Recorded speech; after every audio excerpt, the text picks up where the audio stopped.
Halo, selamat datang di channel Pak Budi Guruku. Kali ini saya akan menjelaskan media pembelajaran berupa PowerPoint itu tentang tema 1 kelas 5, yaitu tentang organ gerak hewan dan manusia. Adapun tujuan pembelajaran pada tema 1 ini, yang pertama yaitu melalui membaca teks tentang organ gerak hewan dan manusia, siswa dapat menyebutkan alat gerak hewan dan manusia dengan benar. Itu untuk tujuan pembelajaran yang pertama. Kemudian tujuan pembelajaran yang kedua yaitu melalui kegiatan membaca, siswa dapat menentukan ide pokok dari setiap paragraf dalam bacaan itu secara tepat.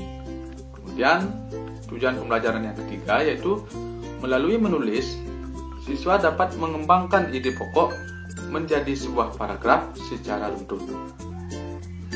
Kemudian tujuan pembelajaran yang keempat atau terakhir yaitu melalui berdiskusi, siswa dapat menyebutkan pengertian, fungsi, dan cara menentukan ide pokok pada bacaan dengan percaya diri. Kemudian selanjutnya, sebelum mengarah ke materi pembelajaran, teman-teman guru bisa berikan apersepsi kepada siswa. Jadi tujuan dari apersepsi itu untuk menarik perhatian atau mefokuskan perhatian siswa terhadap materi yang akan teman-teman guru bahas. Jadi di sini apersepsi yang saya berikan yaitu teman-teman guru bisa tanyakan apakah siswa itu pernah liburan atau jalan-jalan ke kebun binatang. Jadi tujuan dari apersepsi ini supaya siswa berpikir atau mengingat masa lalu atau kenangan apakah mereka pernah ke kebun binatang dan apabila mereka pernah, apa saja yang mereka lihat atau yang ada di kebun binatang itu sendiri. Jadi semua siswa akan berpikir dan mencari informasi terkait dengan persepsi yang teman-teman guru berikan. Kemudian selanjutnya teman-teman guru bisa berikan video. Jadi video tentang kebun binatang. Jadi di sini kebetulan saya gunakan video di Bali Zoo. Jadi dengan tampilan video ini akan menarik perhatian siswa terhadap materi. Selain itu, siswa yang tadinya hanya berpikir apa sih yang ada di kebun binatang? Ada singa, ada gajah. Jadi tadi yang ada pada pikiran siswa itu bisa dilihat pada video ini. Jadi secara nyata bisa dilihat di video yang teman-teman guru tampilkan. Kemudian selanjutnya teman-teman guru bisa berikan beberapa pertanyaan terkait organ gerak. Jadi setelah siswa mengamati pergerakan dari hewan yang ada di kebun binatang tadi, ada singa, ada macan, kemudian ada gajah. Kemudian teman-teman guru bisa tanyakan apa itu organ gerak. Jadi siswa akan berpikir kemudian menjawab. Selanjutnya siswa juga diberi pertanyaan terkait apa sih organ gerak aktif dan organ gerak pasif itu, kemudian apa contohnya. Nah, setelah siswa menjawab, lalu teman-teman guru berikan penguatan. Jadi tujuan penguatan ini untuk menambah pemahaman siswa bahwa apa sih alat gerak pasif itu dan apa sih contohnya. Jadi di sini teman-teman guru bisa berikan penjelasan bahwa alat gerak pasif itu adalah tulang. Mengapa? Jadi karena tulang tidak dapat bergerak sendiri.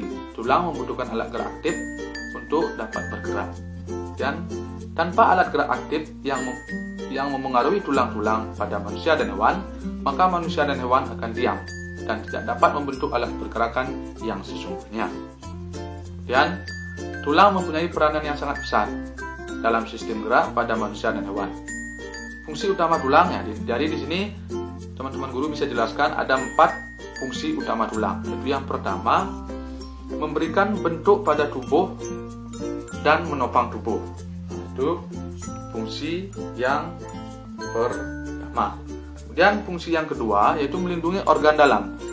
Misalnya tulang rusuk melindungi jantung dan paru-paru, kemudian tulang tengkorak melindungi otak. Selanjutnya yaitu tempat menempelnya alat gerak aktif dari otot sehingga dapat menggerakkan tulang. Kemudian fungsi yang terakhir yaitu pada jenis tulang tertentu, tulang sebagai tempat pembentukan sel darah. Jadi ini hanya terjadi pada tulang-tulang tertentu saja, bukan pada semua tulang. Jadi itu untuk penjelasan tentang alat gerak pasif. Dan selanjutnya teman-teman guru berikan penguatan tentang alat gerak. Nah, ini alat gerak. Saya ulangi. Nah, ini alat gerak aktif yaitu adalah otot. Mengapa? Karena otot memiliki suatu senyawa kimia yang membuatnya dapat bergerak saat bergerak. Saat otot yang menempel pada tulang itu bergerak. Jadi pada saat otot yang menempel pada tulang itu bergerak, maka otot akan membuat tulang menjadi bergerak. Jadi tanpa otot, makhluk hidup tidak memiliki kekuatan untuk bergerak. Setiap ada gerakan pada tubuh, itu terjadi karena ada kerja pada otot. Jadi otot itu merupakan jaringan yang dapat berkonstruksi menjadi lebih pendek. Jadi otot ada yang bekerja di bawah kesadaran dan ada yang bekerja di luar kesadaran. Otot yang bekerja di bawah kesadaran adalah otot yang kerjanya dapat dikendalikan. Misalnya kerja otot saat makan, kemudian menulis, berlari, dan lain sebagainya secara sadar. Kemudian otot yang bekerja di luar kesadaran adalah otot yang tidak dapat dikendalikan secara sadar. Jadi prinsip kerja otot ini adalah tidak dapat dikendalikan. Artinya kamu tidak dapat mengendalikan otot ini untuk bergerak atau tidak bergerak. Otot-otot ini bekerja sepanjang hari selama hidup dan di luar kesadaran. Contoh, kerja jantung itu yang tugasnya memompa darah ke seluruh tubuh. Kemudian kerja otot lambung itu bertugas mencerna makanan.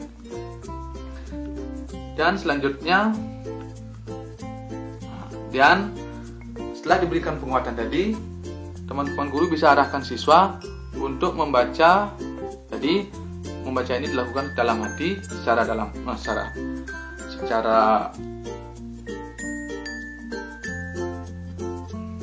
pembacaan di dalam hati pada paragraf yang berjudul organ gerak manusia dan hewan. Jadi bacaan ini bisa dicari pada buku siswa pada tema 1 tentang sistem gerak hewan dan manusia.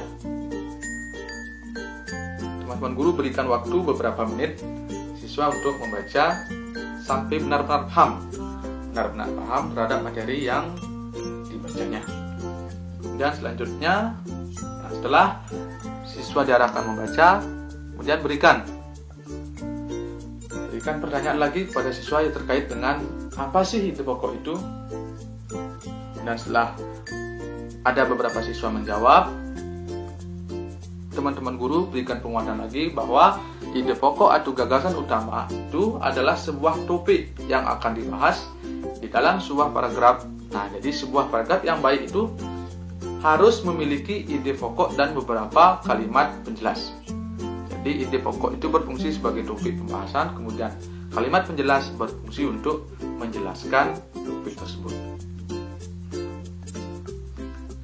Nah, selanjutnya teman-teman guru juga berikan cara menentukan ide pokok itu sendiri.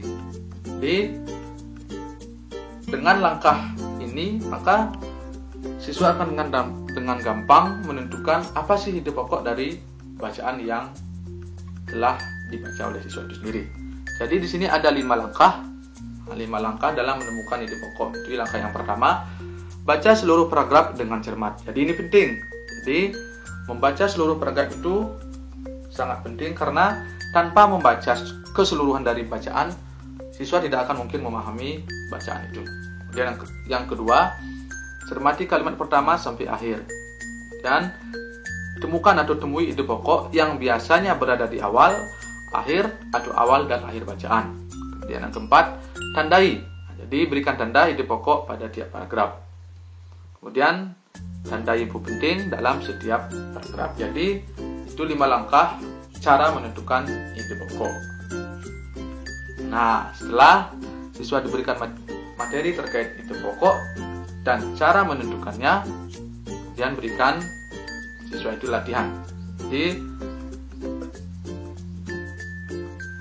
bacaan atau wacana yang telah dibaca oleh siswa itu tadi, kemudian siswa disuruh untuk menentukan apa sih ide pokok dan kalimat penjelasnya dengan cara 5 langkah tadi yang sudah dijelaskan oleh teman-teman guru.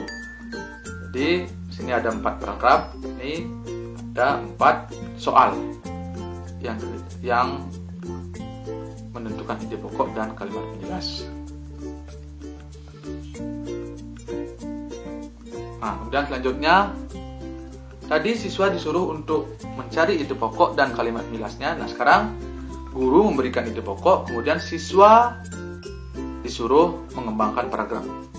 Jadi mengembangkan ide pokok itu menjadi sebuah paragraf. Jadi terbalik. Tadi siswa disuruh mencari ide pokok, kemudian sekarang guru memberikan beberapa ide pokok, kemudian siswa disuruh untuk mengembangkan ide pokok tersebut menjadi paragraf. Kemudian itu tugas latihan yang kedua.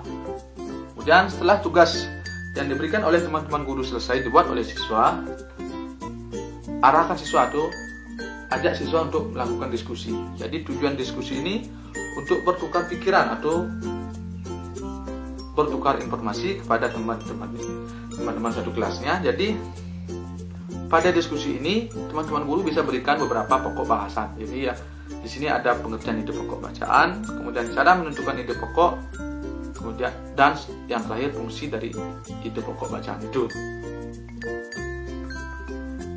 Dan selanjutnya, apabila teman-teman guru sudah memberikan materi secara keseluruhan dan untuk mengetahui pemahaman siswa sejauh mana sih pemahaman siswa itu terhadap materi yang sudah dijelaskan, teman-teman guru bisa berikan soal atau tes.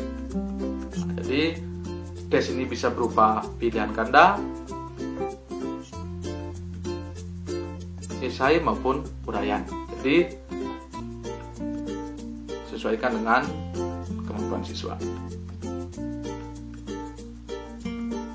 Oke, jadi itu tadi penjelasan tentang media pembelajaran berupa PPT pada tema 1 kelas 5, yaitu tentang sistem organ, jadi sistem organ gerak hewan dan manusia. Semoga video ini membantu dan bermanfaat. Terima kasih.